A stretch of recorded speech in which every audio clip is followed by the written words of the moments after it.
Hey y'all, welcome to At Home with Chef Jolie. And to some of y'all that's true to this and not new to this, well, welcome back. Today I'm super excited because I got company coming over and I get to play in the kitchen with my special guests. And let me tell you what we're sipping on. We're sipping on PK's Pineapple Refresher. And then we're taking it, you know, to the steakhouse. We got some steakhouse vibes. We're gonna do a Filet Mignon Jolie style, not Oscar style, Jolie style. So if you wanna see what that's all about, come on, come with me. We're gonna stop by the bar like we always do. Then after that, we're gonna go in the kitchen and get cooking. So come on, y'all, let's go. Come on. Tell me now, are you hungry? Looking for something for your tummy. Well, look no further. This chef is got you covered. Cooking at home with Chef Jolie. Okay, y'all, we are at my favorite place, the bar, because we gotta have a good cocktail before we start cooking. And what I have here in my shaker, I already have some simple syrup and I have some pineapple juice because we're making PK's Pineapple Refresher.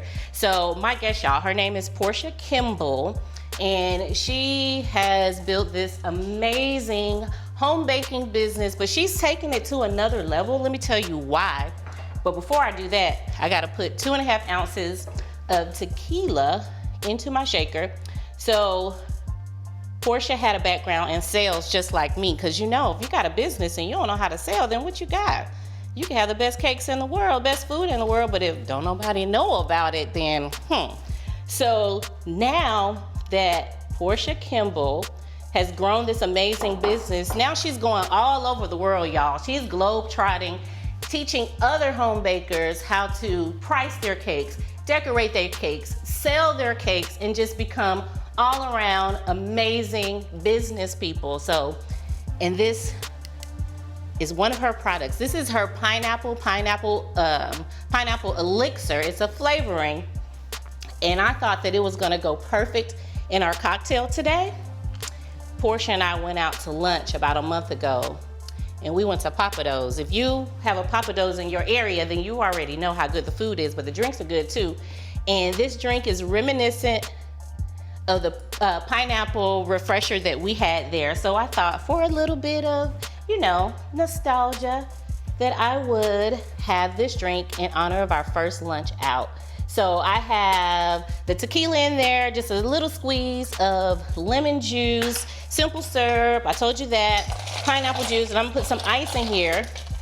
I'm gonna shake it up, and before Porsha comes in, I'm gonna pour it all in, and then I'm gonna top it with this ginger beer. So let me get to shaking because I'm ready for Porsha to come join us. I want y'all to meet her. She's amazingly fabulous, and you need to know her too. So shake it up. I told you, when your cocktail shaker gets nice and frosty on the outside, then you know you got a good cold drink.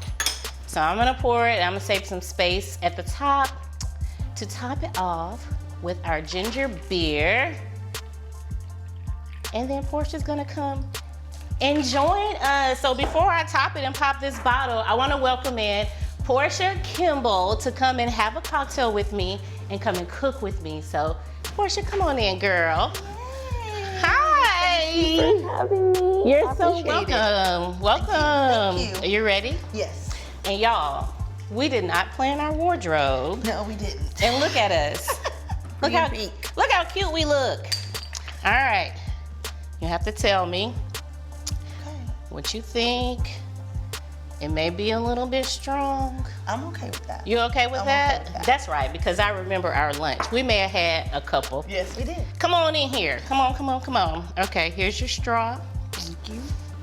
This is the part of the show that we call quality control. So we're gonna cheers to each other.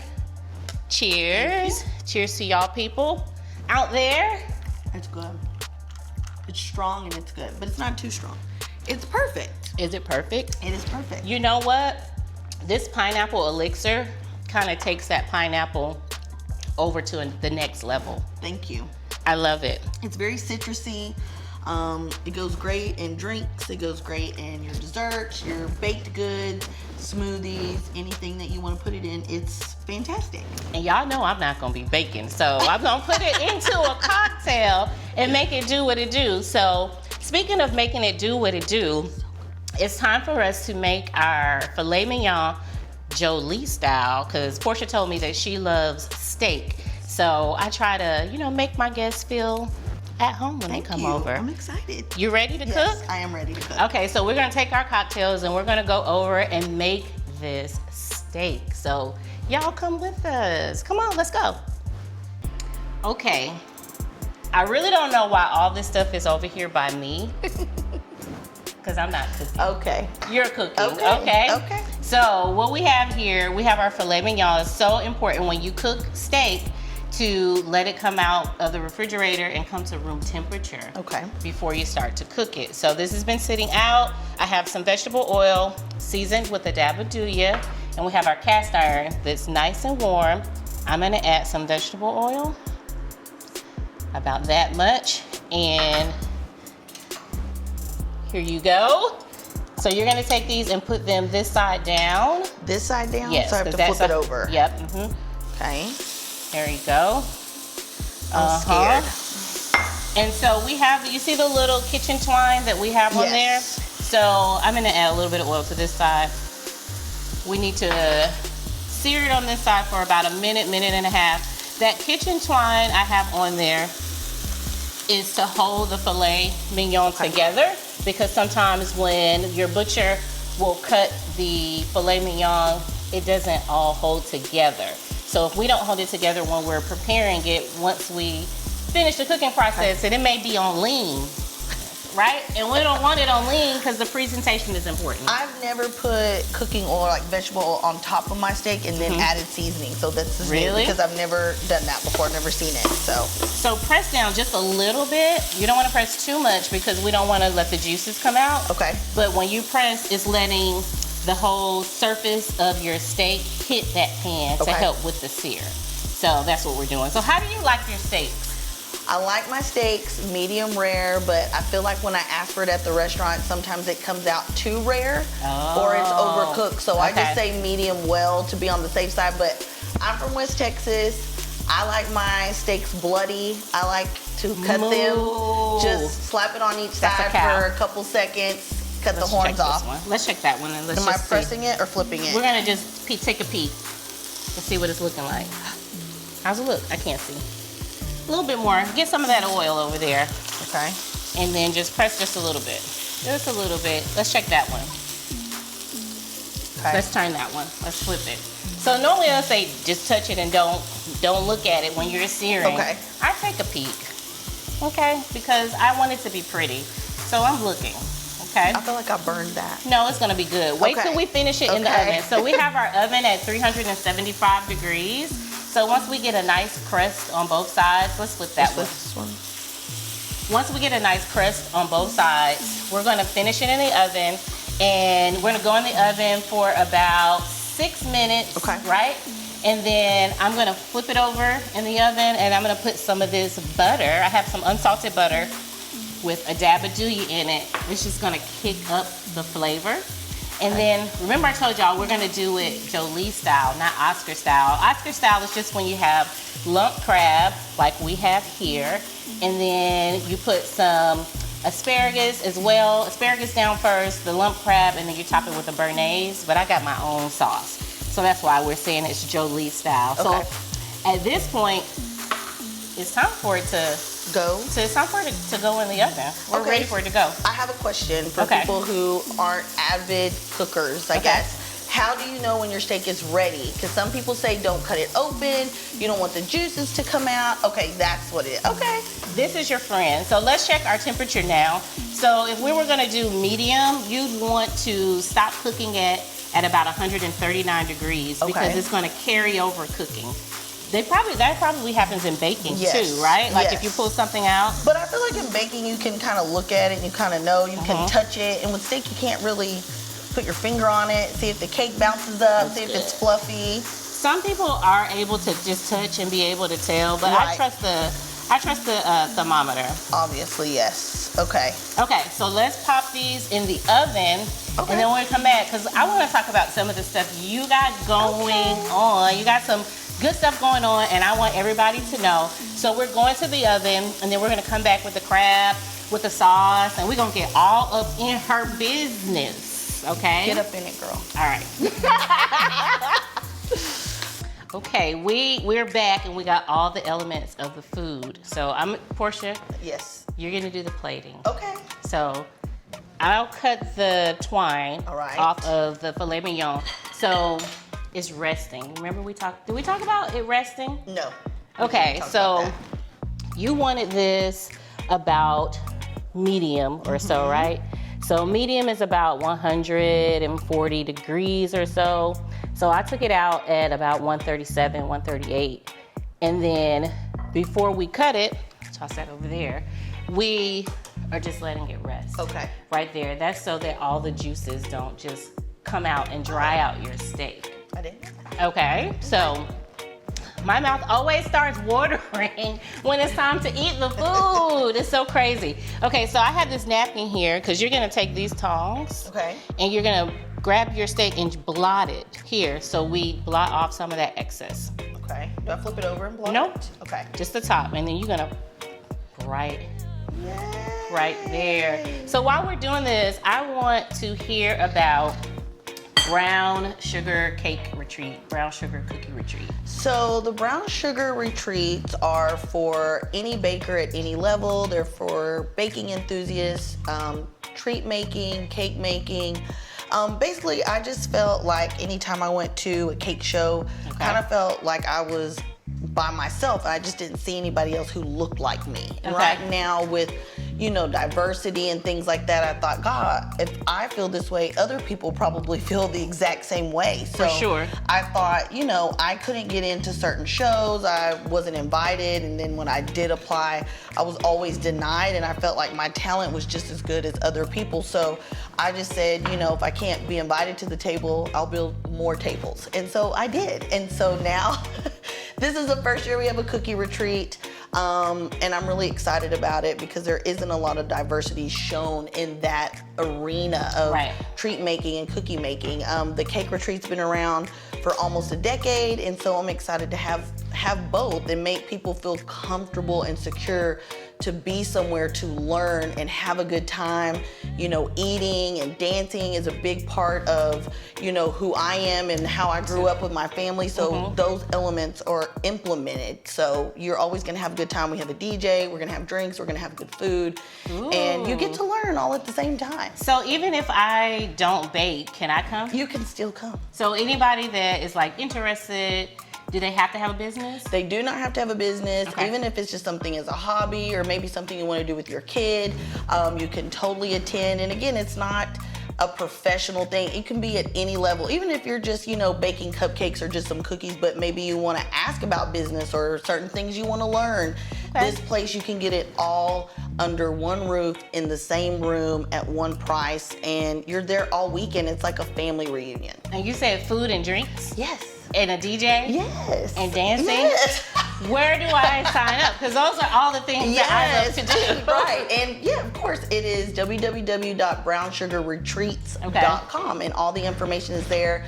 We're going to be in Houston this October, and then next year we will be in San Diego, California. Cool. Yes. I might have to check my calendar to see if I can scoot on down.